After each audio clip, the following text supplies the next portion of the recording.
Do not open the coffin, for death will spread its wings upon anyone who dares disturb the king.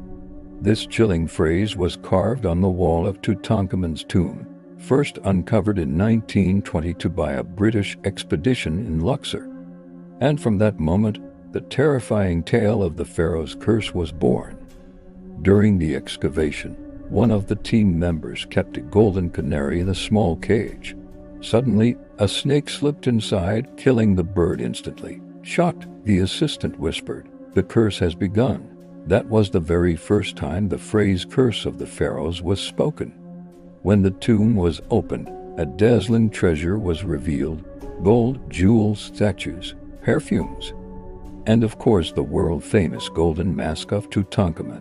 Inside were not one, but three nested coffins, the last containing the young king himself, resting peacefully as if untouched by time, for the first time in over 3,000 years.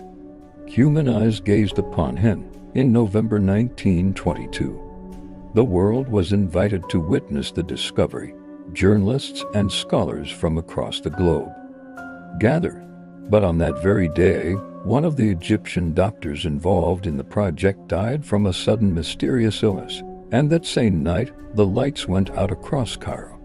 Newspapers rushed to connect the dots, declaring the curse was real. Soon after, the project's wealthy patron died from blood poisoning caused by a mosquito bite.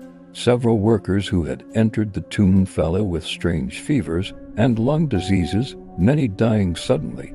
The legend of the Pharaoh's curse spread like wildfire. Even great writers, like Arthur Conan Doyle, the creator of Sherlock Holmes, spoke about it, fueling the fascination. But a closer look reveals another side to the story. Before Tutankhamun, no one had ever spoken of a Pharaoh's curse. Archaeologists had explored over 60 royal tombs, including those of Ramses II and Amenhotep III, without incident. Even the mighty Khufu's pyramid and tomb showed no signs of a curse. So, why did the legend attach itself to this young, relatively insignificant king? The answer lies in the practices of the ancient priests to protect the tombs. They often placed deadly poisons, toxic fungi, and lethal gases inside burial chambers. Substances like ammonia, hydrogen sulfide, and formaldehyde, all of which can remain dangerous for thousands of years in sealed spaces. Modern tests on Tutankhamun's tomb confirm the presence of such toxins, combined with the lack of ventilation for millennia. Anyone entering for the first time could easily suffer deadly respiratory diseases. The so-called curse was more likely poison than magic. As for the Egyptian doctor who died, research later showed he had been injured by a contaminated tool inside the tomb.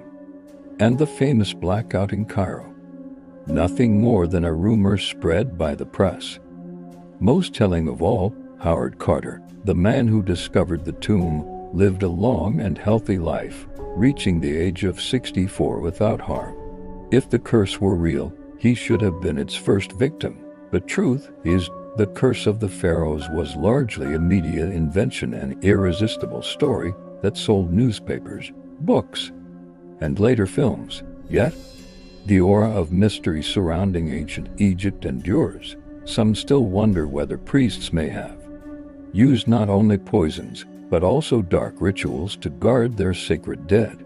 So, was it magic, or merely science misunderstood? That remains a question no one can answer for certain. And if you liked the video, don't forget to hit like and subscribe for more.